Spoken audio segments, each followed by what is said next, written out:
It is always desirable to be wise. It is good to be wise and to be with the wise. Napakalaking bagay na tayo po'y nakakapag-imbak, nakakaipon ng karunungan at kung paano natin ito gagamitin sa buhay. At mahalaga rin na tayo'y naliligid at may nakakasama tayong mga marurunong. How does the Bible describe a wise person? It's important to know yourself and others by the standards of the Bible. Ang ating pong pag-aaral ngayon, pinamagatan nating 10 marks of a wise person. 10 pagkakakilanlan sa isang taong maalam, marunong, at marunong gumamit ng alam sa ikatutuwid ng buhay. Our God, we thank you for this beautiful day. We thank you, Lord, that you are our God, our Savior, our Sustainer. We thank you that you give us our needs. Salamat, Panginoon, sa pahiram mong buhay pa. At salamat po sa karunungan patuloy mo idinadagdag sa amin. Linisin niyo po kami, Panginoon. Patawarin kami sa aming mga pagkakasala. Punuan niyo nawa ang aming mga kakulangan. At ngayon ay bigyan niyo po kami ng karagdagang karunungan. Buksan niyo po ang aming isip, ang aming tainga, ang aming mga mata, at nang matanggap namin ang mga dapat tanggapin. Give us discernment, Father, so that we may be able to know your truth and that we may reject that which doesn't come from you. Teach us, lead us, be the speaker, O God. We ask you to bless your people, to walk in our midst, to sit on your throne of power, and dispense wisdom and blessing to us. In the name of Jesus our Lord, our teacher, we pray. Amen. 10 marks of a wise person. Nakukuhanin po natin lahat sa Proverbs sapagkat kung merong collection ng wisdom sa Bible, isa na dyan na pinakamarami at pinakamayaman yung book of Proverbs o kaya ay mga kawikaan. Proverbs 29:11, a wise man keeps himself under control. Isa na yan na pagkakakilanlan ng taong marunong, ang kanyang sarili ay nasa ilalim ng kanyang kontrol. Napipigil ang sarili at hindi ang sarili ang namamayani lagi. So one mark is controlling oneself, especially one's emotion. Ang marunong na tao, kinokontrol ang kanyang damdamin, ang pagpapahayag niya sa kanyang damdamin at ang lahat ng ginagawa niya. Si Solomon na mismo ang may sabi, a man of wisdom will avoid all extremes. Pag marunong ka, hindi ka lumalabis, hindi ka sobrang malamig, hindi ka sobrang mainit, walang mga extremes and saka extreme behavior. Man's foolishness necessitated the law.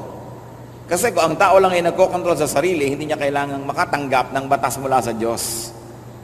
Ang mga batas ay isa-isang ibinigay at naging very elaborate, no, ang mga tao ay hindi na makontrol ang sarili nila at kinailangan pa ng panglabas na kapangyarihan para ang batas ay pairalin. Kaya ang Lady Justice, yung sagisag ng Lady Justice ay isang babaeng may hawak na timbangan, may piring ang mata, at sa kabilang kamay ay may hawak na isang tabak. Lady Justice holds a scale there, at pag mayroon siyang scales, and then she holds a sword. Because if you are weighed and found wanting, you will have to be cut up. Kailangan kang tagain, sapagkat yung takot mo na lang na mataga ka, at yung takot mong makulong, yan ang kumokontrol sa tao, pag siya'y wala ng kontrol sa sarili. Maging sa mga bahay na maraming policies, sa mga kumpanya na maraming policies, because people don't control themselves. Bakit mayroong boundary clock na kinamumuhian ng empleyado? Kasi hindi naman nila kokontrolin ang sarili nila na pumasok sa oras kung wala nun. Bakit mayroong deduction ka pag absent? Kasi pag walang ganung punishment, dadami ang absence. Pagka maraming patakaran at batas, ibig sabihin lang, ang tao'y hindi nagkukusa na kontrolin ang sarili. Sa pagkokontrol po sa sarili, hindi natin ibig sabihin yung sobrang control, not the repressive control that can lead to schizophrenia. Sapagkat yung sobrang control naman, na bigong-bigo ang sarili mong ipahayag ang katotohanan at yung mga nais mong gawin, ang nangyayari, ang mga tao ay nagkakaroon ng mga kabaliwan, nagkakaroon ng double personality. Ang hindi nila maipahayag sa tunay at normal nilang buhay, kailangan silang magkasakit, kailangan silang magkaroon ng abnormal situation para mapagbigyan na ipahayag yung hindi maipahayag. Kaya po sa mga pamilyang sobrang higpit ang mga magulang o ang mga matatanda, sa mga bayan o baryo o lipunan na masyadong maraming bawal, masyadong conservative, masyadong maraming control, diyan maraming nababaliw, diyan maraming sinasabi nilang napoposes, diyan maraming sinasabi nilang nakukulam, at kung ano-ano pa. Hindi po kulam yun at hindi possession. Pag sobrang ang tao'y sinisikil, yung hindi niya maipahayag, ipapahayag ng kanyang katawan sa ibang paraan. Kaya kung minsan nagsasalita na iba ang boses, tumitirik-tirik ang mata, bumubula-bula ang bibig, akala natin agad demonic possession. Most of the time, those are just people who have repressed feelings. Mga hindi ba ipahayag na damdamin. At hindi po ang pagpipigil nun ang pinag-uusapan natin. What do we mean? Control that is enough to keep social order and to keep one's dignity. Pero hindi naman sobrang control na meron ka ng gustong kainin, hindi mo kinakain, meron kang gustong sabihin na hindi naman magkakaroon ng isang napakalaking social disorder pag sinabi mo, o kaya ay social calamity. Hindi po yan ang pinag-uusapan. Pero yung hindi ka na nakakakibo, hindi ka nakakapagbigay ng opinyon, hindi ka na natatanong kahit kailan, sunod ka na lang ng sunod, yan po yung mga nagiging dahilan at nakakapagbigay ng mga uri ng mga psychological illnesses. Kaya sa mga very conservative towns, yan yung marami, ay nakulam si ganon, nahipa ng masamang hangin, etc., etc. Repressed lang yon. Baka mga babaeng gusto magpaligaw, ay paligawan ng magulang at mga kuya, nabaliw tuloy. Mga dabdaming di ba ibulalas at di maipahayag. Isa po sa magaganda nating gift sa ating kapwa ay hayaan sila mag-express. Sapagkat naiipon yan sa loob, yung pressure cooker man kailangang sumingaw. Sapagkat pag hindi nakakasingaw ay sasabog. Akala ng mga sobrang disiplinaryan, merong social order at may orderliness sa kanilang tahanan, sa kanilang organisasyon ko ang lahat ay hindi na kumikibo. Pero may panahon din na sasabog yon. So, well-timed expression is good, but a man of wisdom will control himself and his emotion so that he doesn't go to the extreme. Isa po yan na pagkakakilanlan ng taong marunong may control sa sarili. Proverbs 12:16, a prudent man overlooks an insult. Another standard by which wisdom might be gauged. Ang tao daw pong mahusay, marunong, mapag-isip, ay maraming pinapalampas, maging mga ituturing na pag-insulto o paglapastangan sa kanya. So, another mark of wisdom is staying calm when offended. Pagka po tayo ay na-offend, kung minsan ang feeling natin tayo nabastos, nalapastangan, papaano tayo sumasagot? How do we react? What are the usual foolish reactions? One is to prove who you are. Kung na-insulto ka, na-offend ka, kaya mo yung tao ng insulto sa'yo, ilalabas mo lahat ang iyong armas at wawasakin mo siya. Lalo't kung mas mataas ang iyong posisyon sa lipunan, o kaya sa kayamanan, o sa kapangyarihan. That's a foolish reaction. Another is to pick a fight. Na-insulto ng konti, mga hamon na ng babag, saksakan, patayan, barilan, ubusan ng lahi. A foolish reaction is to take a bloody and a messy revenge. Remember though that staying calm doesn't mean not correcting the wrong. It doesn't mean allowing yourself to be the offender's punching bag. Yun pong pagiging mahinahon ay hindi ibig sabihin tatanggapin nyo ang lahat ng ibinabato sa inyo nang wala man lang kayong katutul-tutol, at hindi ibig sabihin na tatanggapin nyo lahat ang mga panglalapastangan. Subalit kung itutuwid nyo man yun at gagawa man kayo ng paraan na iyan na itama, ay ginagawa sa isang mahinahon na paraan. Because wise people stay calm, they keep calm, and especially they keep themselves under control while addressing an offense. Hindi ibig sabihin na godly ka, tinanggap mo na rin, di ka na rin kumibo. Kasi dapat ang liko ay tinutuwid, ang madilim nililiwanagan, ang marumi nililinis. And one approach of wise people to offense is they say, it's not really me who's the problem, but you. Halimbawa, nabastos ka, alam mo naman wala kang ginawang mali, pwede mong sabihin, hindi naman ako bastusin, talagang bastos lang siya. So siya ang may problema at hindi ko siya papatulan.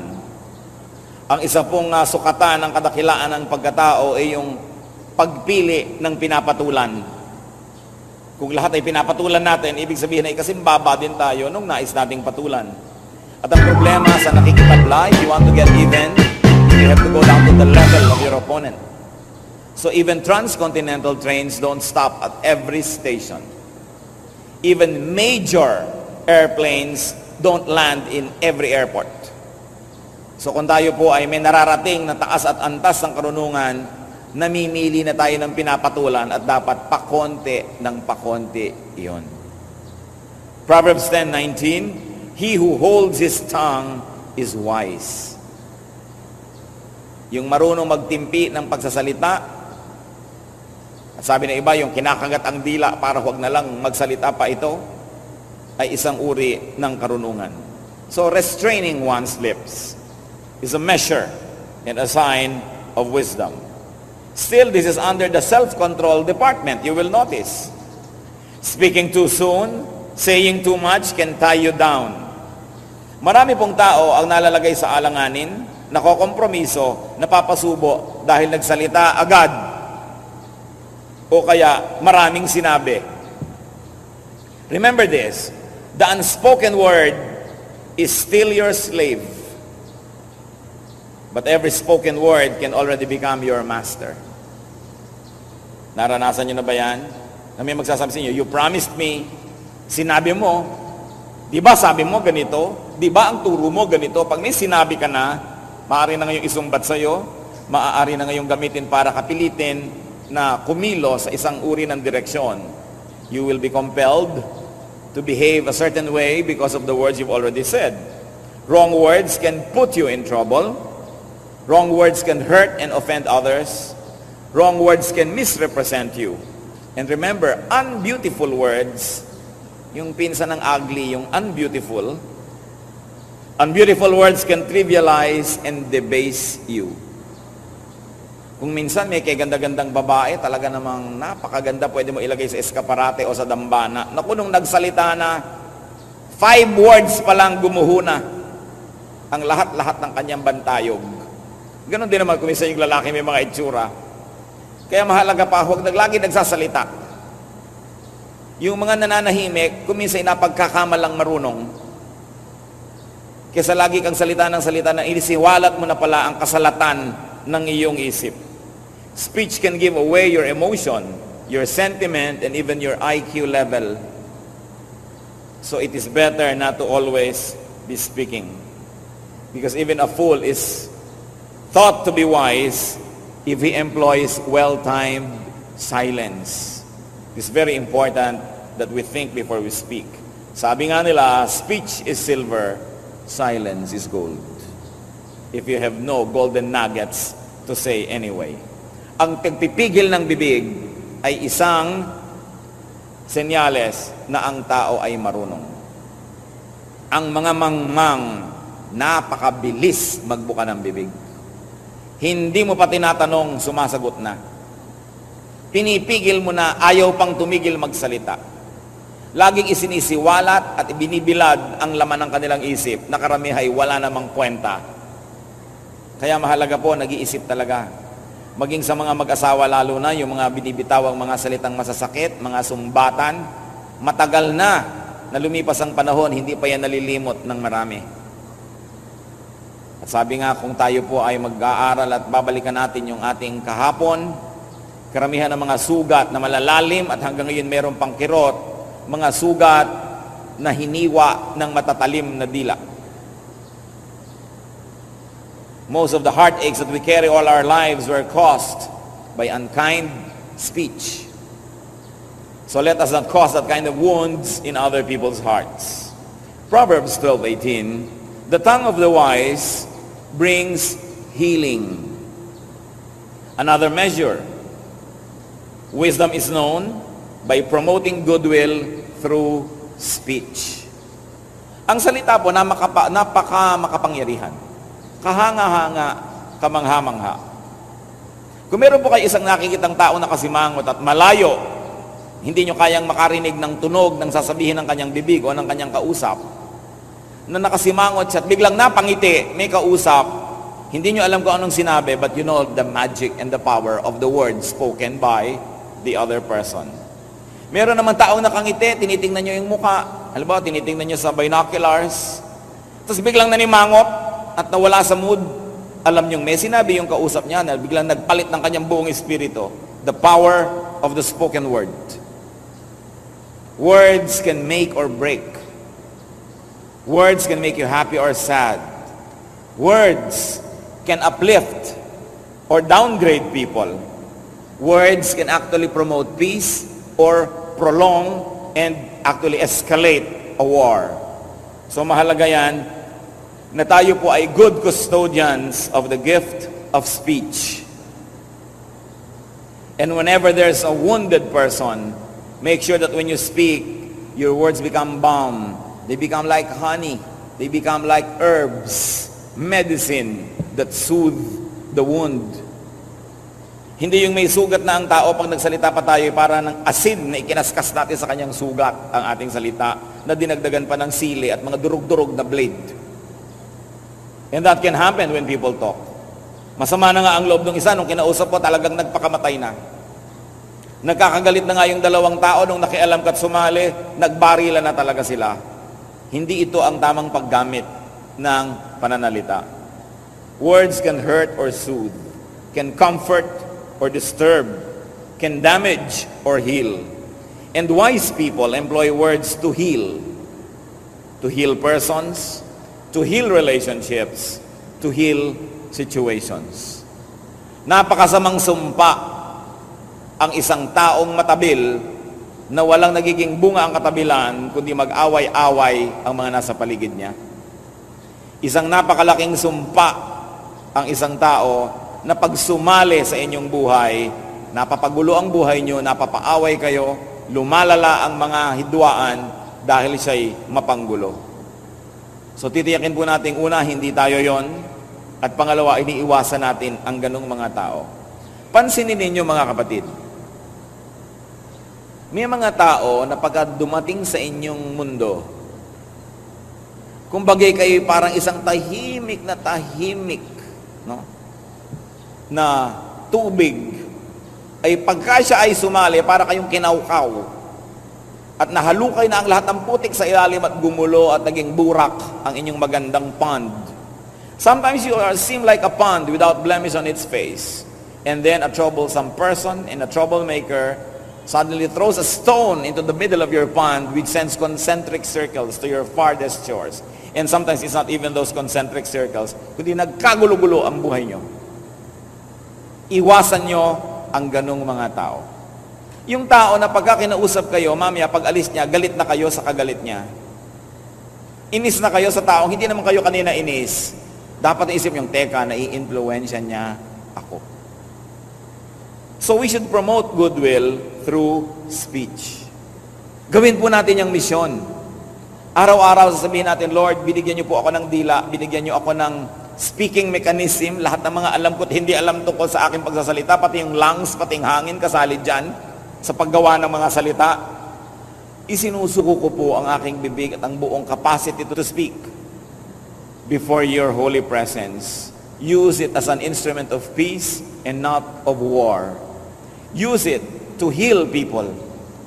Ito po ay isa sa mga pinakamakapangyarihan na sandata na hawak ng tao, ang kanyang dila. At mahalaga araw-araw isinusuko natin sa Diyos at yung kalooban niya ang nasusunod. Sino po ba ang makapangyarihang tao? Abay, halos lahat ng tao, lalo yung nakakapagsalita, ay makapangyarihan. At kahit hindi yung nakakapagsalita physically, yung nakakapagsulat, yung nakakapagsenyas, nakakapag-communicate pa rin, kapangyarihan pa rin yun. Pero yung instant power, alam na alam yan ng merong power of speech. So, that power must never be surrendered to the devil, but instead to the power of the Lord.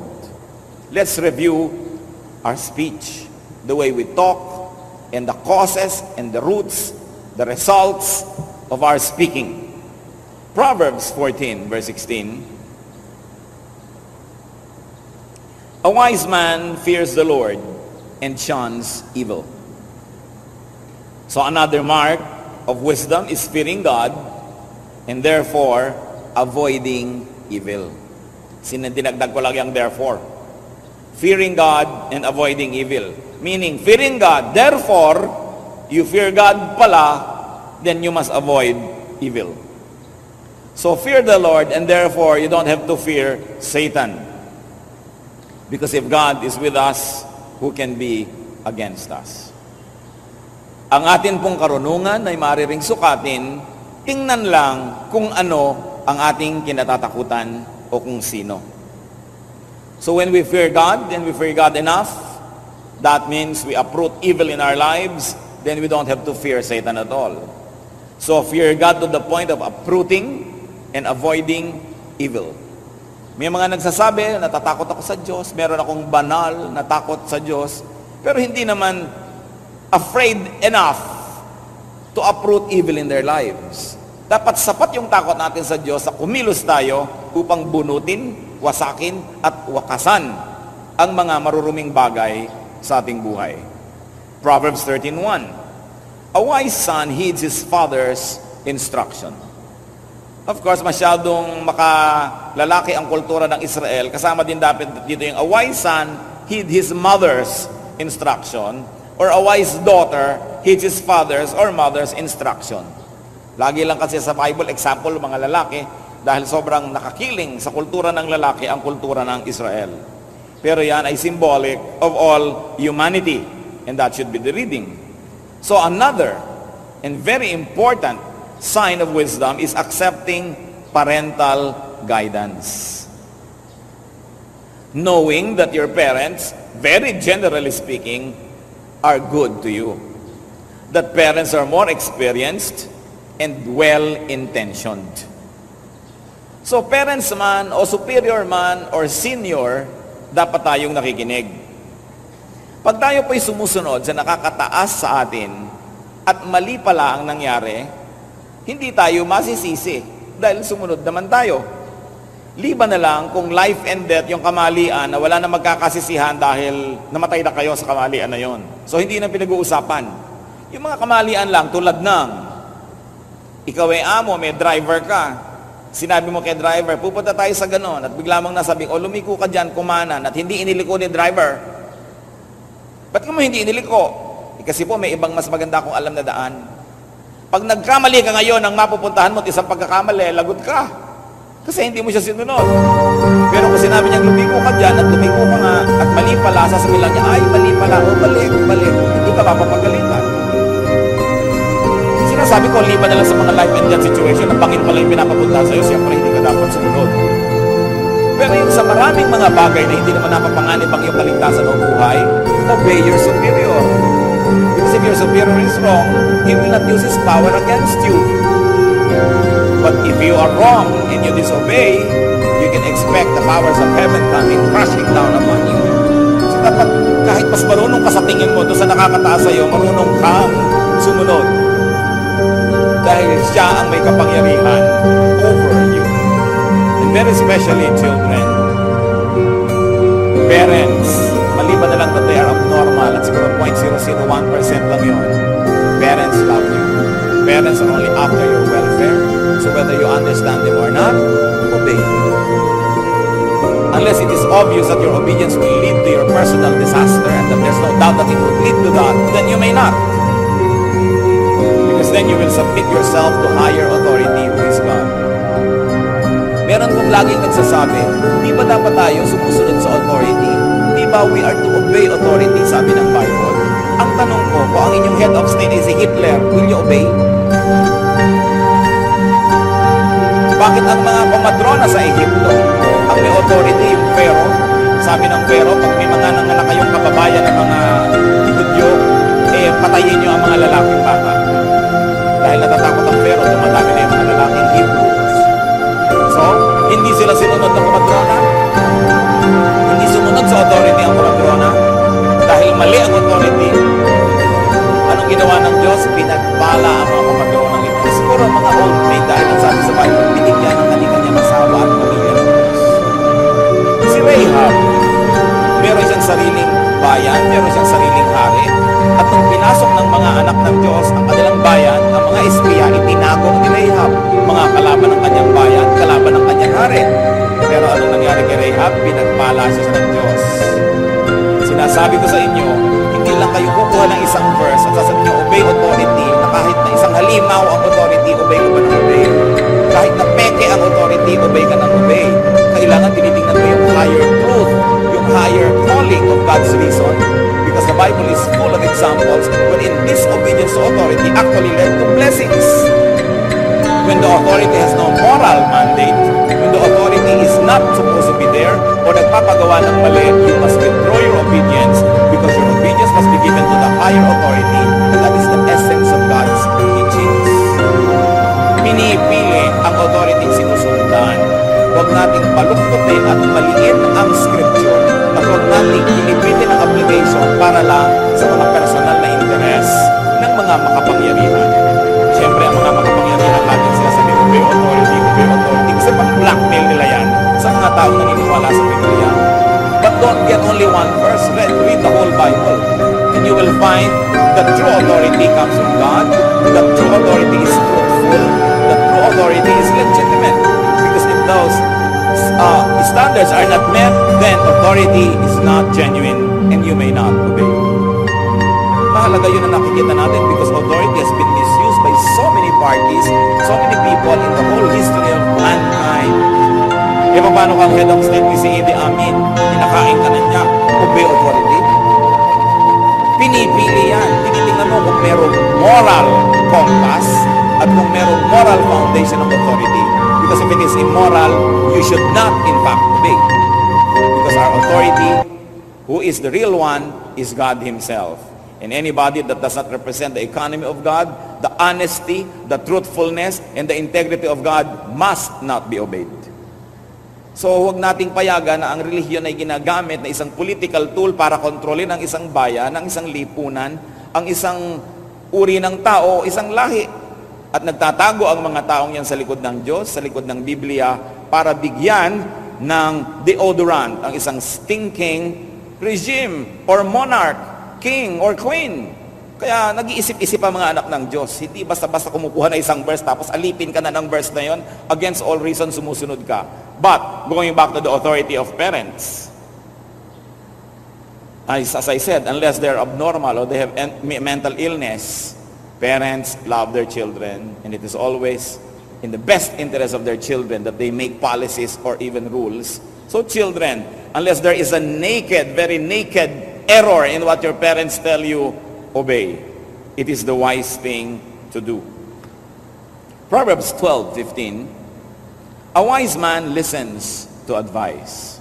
Kamag-anak na naman ang pinag-usapan natin kanina. So another measure of wisdom is accepting counsel. Meaning this time not only from our parents, but from any wise person. Binigyan tayo ng dalawang tainga at isang bibig, so we will listen twice as much as we talk. Ang problema sa mga tao, sometimes we talk twice as much as we listen, or we never listen at all. Nakakita na ba kayo ng nag-aaway na tao, lalo yung mag-asawang nag-aaway, na parehong nagsisigaw, parehong nagsasalita, walang nakikinig?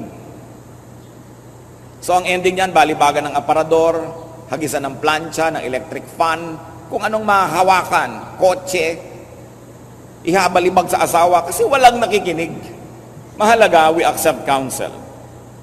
But remember this, listening to counsel doesn't mean obeying all the time. Hindi ko man nakinig ka sa payo, obligado ka nang sumunod sa payo na yon. Ang mahalaga lang, give it a chance to be heard. Proverbs 1:5, the wise listen and add to their learning. Anong mawawala, kapatid, kung ikay mananahimik at makikinig? Una, kung may punto ang kausap mo, di nakuha mo. At kung talagang mali siya, lalo mong napatunayang mali siya dahil narinig ng tenga mo ang mga kamalian niya. So mahalaga yan na ang tao nakikinig. And accepting counsel is a twin brother of self-control and tongue control. Because you have to control yourself, especially your tongue, to be able to listen and accept counsel. Accepting counsel doesn't mean obeying it. You just accepted it so you can process it. Sa pag-uusap po, kung may isang nagsalita at may isang nakinig, pag uwi nila pareho, sa palagay nyo, sinong panalo? Siyempre yung nakinig. Kasi, Yung nagsalita, nabisto ang kanyang IQ level, nabisto nyo ang kanyang stand, yung kanyang sentiment, wala na siya ngayon maipagmalaki. At yung nagsalita, walang natutunan. Pero yung nanahimik at nakinig, dumami ang alam, dumami ang choices, at kung meron kayong digmaan, hindi mo pa rin naarok, hindi mo pa rin nasukat, hindi mo pa rin alam kung anong laman ng isip niya, huhula-hula ka ngayon, hindi mo siya ngayon kayang basta-basta na lamang paikutin dahil hindi mo alam kung anong iniisip niya.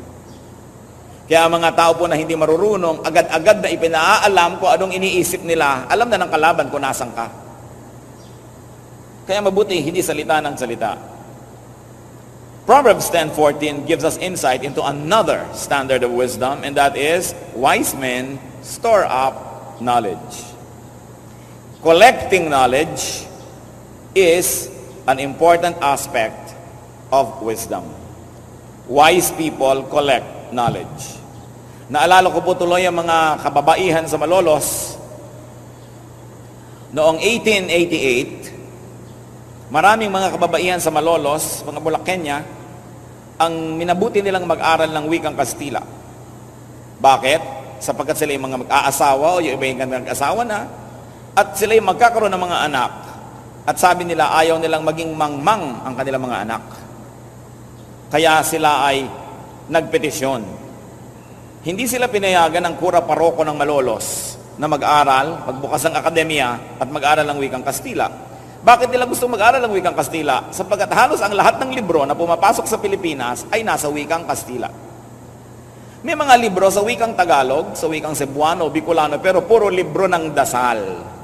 Puro libro ng mga buhay ng mga poon, ng mga santo at santa, na walang itinuro sa mga tao, kundi sugatan ng sarili, magpakasakit, magtiis, at hintayin ang kabilang buhay para sa iyong mga gantimpala. Siyempre, gustong-gusto yun ang relihiyon, para ang tao ay tiis na lang ng tiis, dusa ng dusa, donate ng donate, at iniintay premyo sa kabilang buhay. It is a way to control people. So yung mga kababaihan sa Malolos, gusto nilang lumawak ang kanilang alam, labas at lampas sa pader ng kumbento at ng simbahan na walang itinuro sa kanila, kundi magtiis at magmano sa mga praile. So gusto nila mag-aral ng wikang Kastila. Siyempre, ipinagkait, hindi sila pinayagan. Ang Gobernador General, si Valeriano Weyler, ay dumalaw sa Malolos. Sinamantala ito ng mga kababaihan, sumulat sila sa Gobernador General, at sila ay nagkaroon ng audience with him, at sila po'y pinayagan. Nagbukas ang eskwelahan noong February 20, 1889. At itong school na ito ay naging simbolo ng pagkauhaw ng mga Pilipina sa karunungan. Nabalitaan ito ni Jose Rizal na noong panahon na yon ay nasa Europa. At sumulat siya sa mga kababaihan na ito.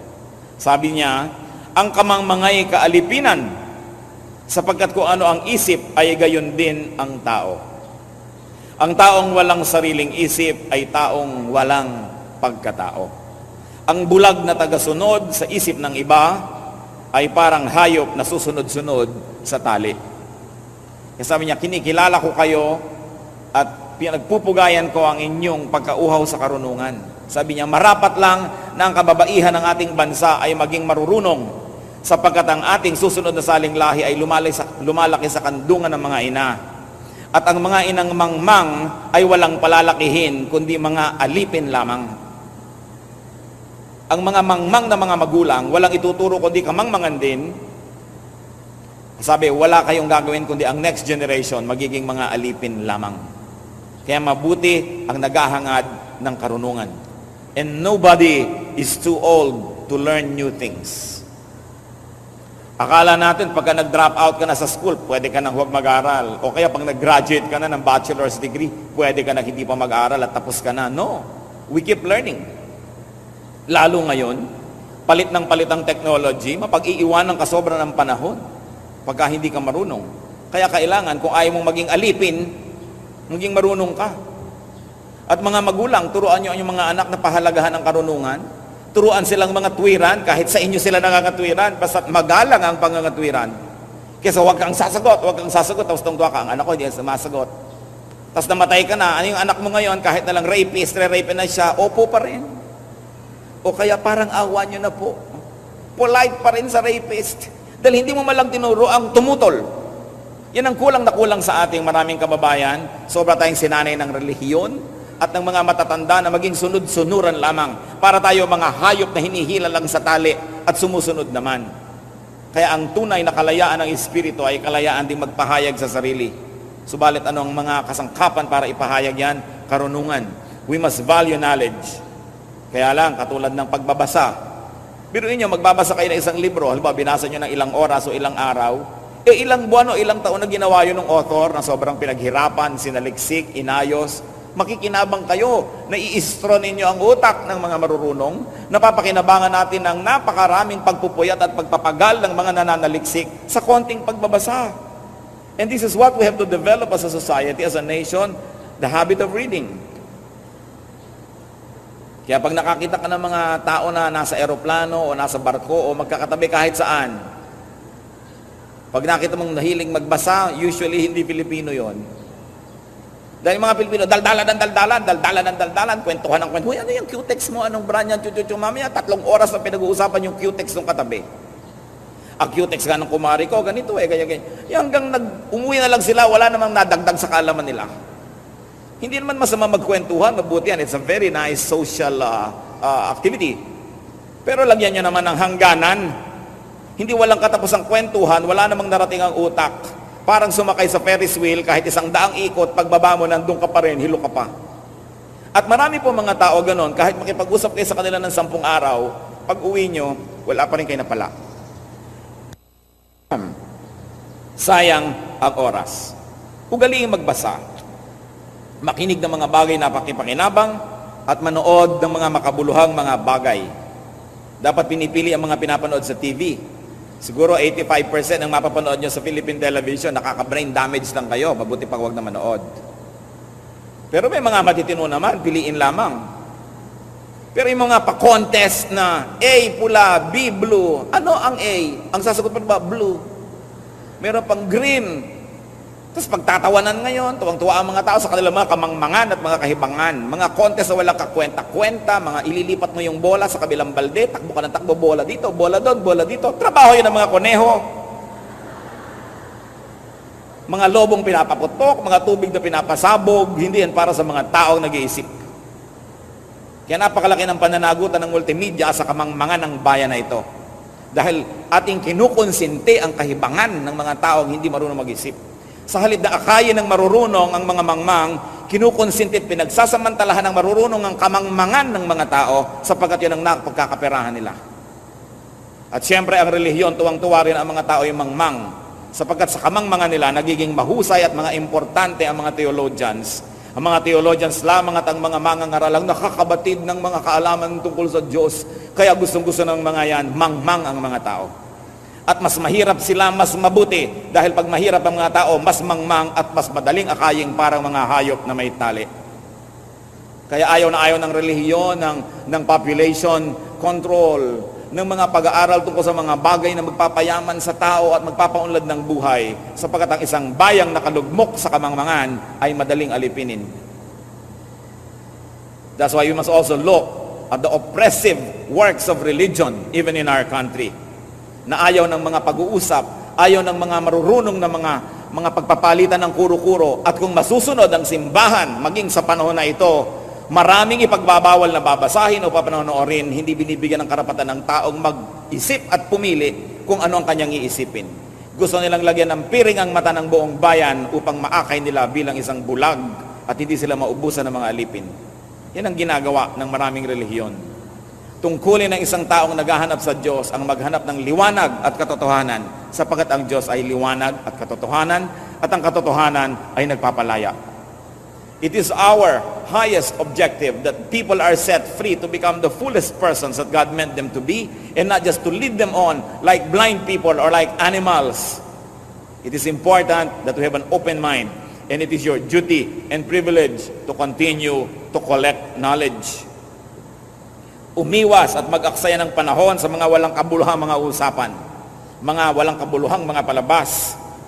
mga pinag-uusapan na tao, chismis, buhay ng may buhay, na wala namang ikabubuti, nasusuong pa kayo sa gulo. Proverbs 11:30, he who wins soul is wise. Hindi evangelism to, ha? Hindi soul winning to. Wala pa noon ng Proverbs 11:30 times. But what does it mean to win soul? A soul is the center, the core of a person's being, so it means nothing but winning hearts and minds. Ang marunong na tao, sinisikap niya na kanyang makuha ang loob ng kanyang kapwa. Hindi lang para gamitin ang kapwang ito, sapagkat ito ang pinakamabuti, magkahulugan ng loob. Ang mga nilalang, magkapalagayang loob, at nang sa ganon, magkaisang loob para may magawang mabuti. When you speak, when you act, you either win friends or make enemies. You either endear or alienate yourself to others. And you either win admiration or contempt. You either open or close people's hearts to you. So review your soul winning. Kumusta po pagka kayo ba ay nakikisalamuha, nakikitungo sa mga tao? Ang ending ba nakakaaway nyo sila o nagiging kaibigan? Ang ending ba'y napalapit kayo sa kanya o lalong napalayo? Meron kasi mga tao sa talim ng dila at sa bagsik ng mga pananalita, tuwing na lamang may nakakasalamuha, ang nagiging wakas, ayaw sa kanila. Kaya dapat i-review natin dito, am I winning souls? Sabi kasi, he who wins souls is wise. Why? Because a person who doesn't like you can use all of his energy against you. But a person who likes you can use his energy to help you. And don't you like that? Life is a matter of helping, of receiving help and giving it. Walang taong nagkaroon ng malaking tagumpay na solo lang niya itong nakamtan. Lagi natin kailangan ng tulong ng iba para merong nangyari sa buhay natin. At ito isang katotohanan, ang tinutulungan natin ay yung taong gusto natin. So hindi ba naman napakabuting hangarin na magustuhan ka ng iyong kapwa? Hindi yung nainis sa'yo, pinagmamalaki mo pa that you are brutally frank, na tuwing darating ka na lang, ino-oppress mo ang lahat ng tao dahil sobra kang coercive, sobra kang oppressive, o kaya kinokontrol mo ang lahat, lagi ka na lang amo, kaya tamad-tamad mo, lagi ka na lang boss, walang makakagusto sa'yo, iiwasan ka. But a wise person wins souls. Finally, for today, Proverbs 14, verse 3. The wisdom of the prudent is to give thought to their ways. So, looking ahead to see what is coming is a mark of wisdom. Looking ahead to see the inevitable result of your words or deeds. Therefore, considering, reviewing, and examining your ways and style of doing things. Ang taong marunong, tumitigil, binibitawan ang ginagawa, nagmumuni-muni, at nag-iisip-isip kung ang paraan ng kanyang pamumuhay ay mabisa, mabuti, at mabuti. Kung nakita na natin ang paraan natin ng pagsasalita, o paraan ng pakikitungo, paraan ng pagtatrabaho, paraan ng pamumuhay, ay walang matutigil ito. Dapat ba tayo magkatipili ng palitan ng ating buwan? A wise person reflects and gives thought to his ways. Iniisip niya, tama ba ako? Maganda ba ang pamamaraan? Epektibo ba ito? Tama ba ang pag-handle ko sa aking mga Tama ba ang pakikitungo ko sa aking kasama? Tama ba ang pakikitungo ko sa aking mga manugang, sa aking biyanan, sa aking kapitbahay? Kasi malalaman niyo naman kung tama o hindi. Pag hindi tama ang paraan natin para kayong nagsuot ng sapatos na naglalakad, ramdam na ramdam mo yung may plato sa loob. At ganoon ang buhay na hindi tama ang pamamaraan. Laging may sagabal, laging meron na lamang na sakit at dusa, laging may away, mga hinanakit ang problema, laging may tensyon at pakikitigma. So hindi yun ang tamang paraan ng pamumuhay. So kailangan ipalitan. Para tayong nagmamaneho, nakaliko ka sa mali, at nag-isip-isip kang mali, therefore aatras ka, babalik ka dun sa pinagkamalian mo ng pagliko at simula ko ulit itama ang buhay. Minsan po, may gagawing mission sa Northern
trabahong pinagtagalan.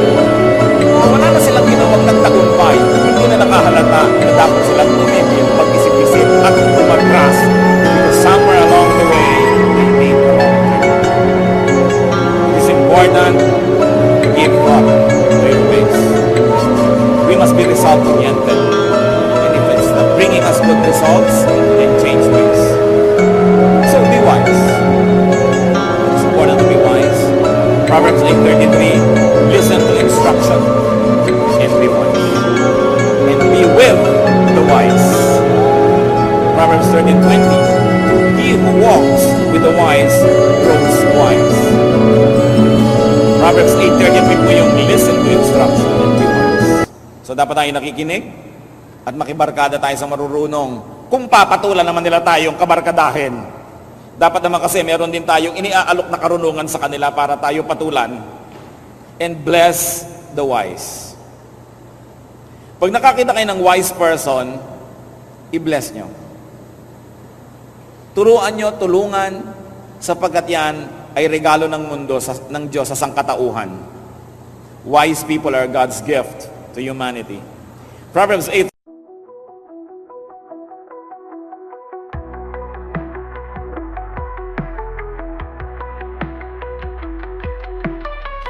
In the glow, city lights choking the night.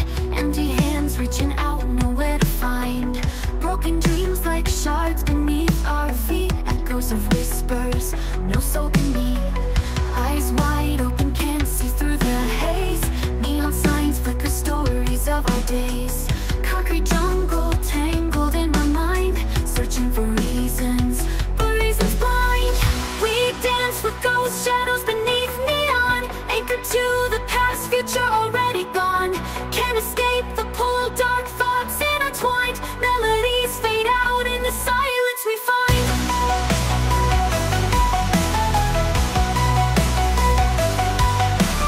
Rain falls hard, washing away our sins. Memory fragments, where do we begin? Lost connections, voices faintly call. Caught in the current, fearing the fall. Haunted beats pulse through shattered cries. Lonely hearts beat in unison lies.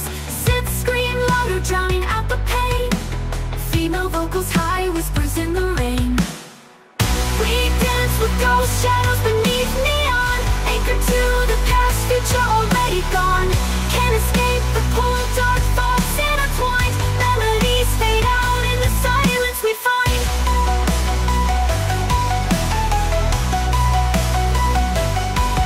We dance with ghosts, but shadows can fade. Letting go of the past, a choice to be made. Break free from the pull, rewrite the design. Melodies rise up, a new strength we find. Rain falls hard, washing away our sin. Rain falls hard, washing away our sin. Rain falls hard, washing away our sin. Melodies rise up, and new strength we find. Rain falls hard, washing away our sin. Rain falls hard, washing away our sins. Rain falls hard, washing away our sin. Melodies rise up, a new strength we find. Right beat, a rhythm, a steady refrain. Breaking the silence, washing away the rain. Hope ignites a spark, a fire in our eyes. Together we'll rise under brighter skies. We dance with ghost shadows beneath neon, anchored to the past, future already gone. Can't escape the pull, dark thoughts intertwined. Melodies fade out in the silence we find.